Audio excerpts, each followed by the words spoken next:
to Miss Uli Education Fun Science. Jangan lupa untuk subscribe, nyalakan notifikasinya, like and share ya. Terima kasih. Sebelumnya kita telah membahas materi kalor dan hari ini kita akan membahas bagaimana cara pengerjaannya. Yang pertama, pengaruh kalor terhadap suhu zat. Jadi rumus yang pertama itu adalah kalor yang diserap atau dilepaskan oleh Q. Rumus ini digunakan untuk menghitung jumlah energi kalor yang diperlukan untuk mengubah suhu suatu zat. Nah, rumusnya adalah Q sama dengan massa dikali jumlah jenis kalor dikali delta T. Nah, Q itu jumlah kalornya, satuannya Joule, M itu massa zat, satuannya kilogram, C itu kalor jenis, satuannya Joule per kilogram derajat Celcius, dan delta itu perubahan atau kenaikan suhu, satuannya adalah derajat Celcius. Sekarang kita lihat contoh soalnya. Sebanyak 2 kg air dipanaskan dari suhu 20 derajat Celcius menjadi 80 derajat Celcius. Jika kalor jenis air adalah 4200 Joule, maka berapakah kalor Q yang diserap oleh air tersebut? Sebelum kita menggunakan rumus, kita tulis dulu yang diketahui. Nah, di sini diketahui M-nya itu 2 kg. T awal itu termometer atau perubahan suhu awalnya itu adalah 20 derajat Celcius dan T akhirnya adalah 80 derajat Celcius. Nah, jika ada selisih antar kedua termometer ini, maka T akhir dikurang T awal, jadi 80 dikurang 20 adalah 60 derajat Celcius. Dan kalor jenisnya itu diketahui 4200 Joule.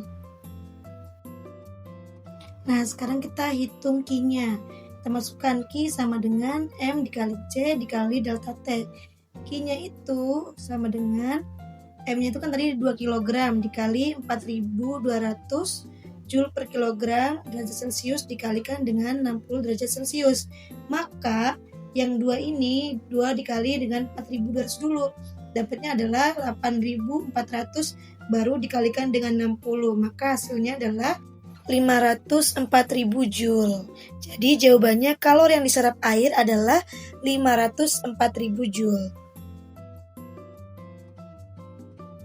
Sekarang jenis kalor yang kedua yaitu mencari kalor jenis atau mencari C. Kalau tadi mencari Q, sekarang mencari C. Kalor jenis adalah banyaknya kalor yang diperlukan untuk menaikkan suhu 1 kg zat sebesar 1 derajat Celcius atau 1 Kelvin. Rumus ini diturunkan dari rumus Q yang dimana awal mulanya itu adalah Q sama dengan M dikali C dikali delta T. Nah, jadinya rumusnya adalah karena yang dicari C atau kalor jenis, maka C sama dengan Q per M dikali delta T. Ya, untuk keterangannya masih sama ya. Hanya saja yang dicari adalah Q-nya. Nah, sekarang kita lihat contoh soal C. Sebuah logam bermassa 0,5 kg melepaskan kalor sebesar 10.000 Joule. Akibatnya, suhu logam turun sebesar 5 derajat Celcius. Berapakah kalor jenis logam tersebut? Nah, seperti biasa kita tulis dulu yang diketahuinya nih, ya. Jadi yang diketahuinya adalah tadi masanya adalah 0,5, kemudian Q-nya atau kalornya itu udah diketahui nih berapa? 10.000 Joule dan delta T-nya yaitu sebesar 5 derajat Celcius. Nah, sekarang kita masukkan ke rumusnya. Karena dia nyari C atau kalor jenis, maka C sama dengan Q per M dikali delta T. Untuk Q-nya itu 10.000 Joule dan M-nya itu adalah 0,5 kg dikali dengan 5 derajat Celcius. Untuk itu, maka yang paling bawah kita kalikan dulu. 0,5 dikali 5, maka hasilnya adalah 2,5. Baru 10.000 dibagi 2,5. Maka C yang didapati adalah 4.000 Joule per kilogram derajat Celcius.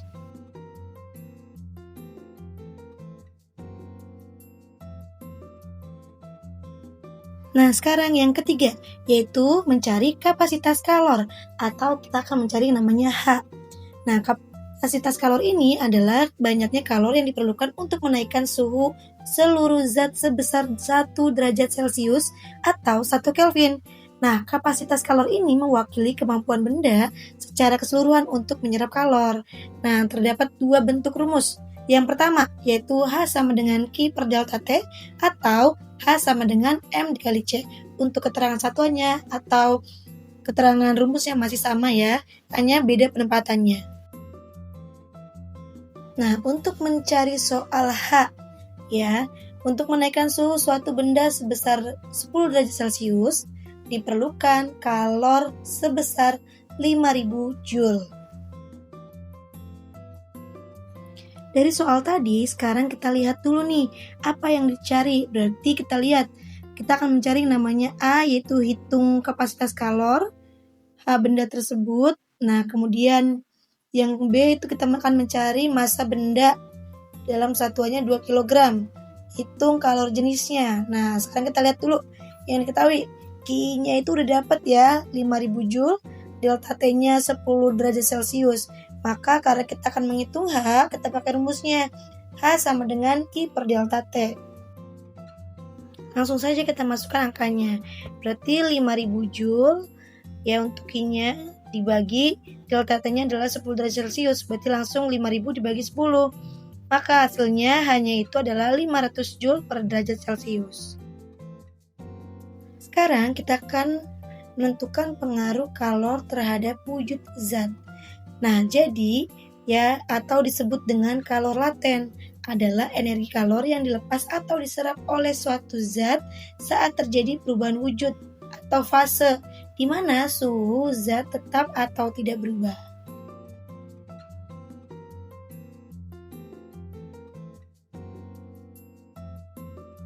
Sekarang kita akan menentukan kalor lebur dan kalor beku.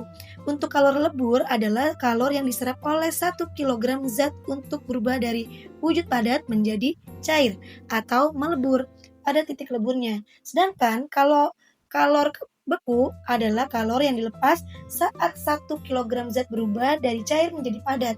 Nilai keduanya adalah sama, maka didapati rumus L sama dengan Q per M atau Q sama dengan M dikali L. Nah, L-nya itu sebagai satuannya adalah Joule per kilogram atau kalor laten. Sekarang kita lihat, berapa kalori yang dibutuhkan untuk meleburkan es bermassa 5 kg pada titik leburnya yaitu 0 derajat Celcius. Nah, diketahui kalau kalor lebur es atau LS-nya itu adalah 336.000 Joule per kilogram.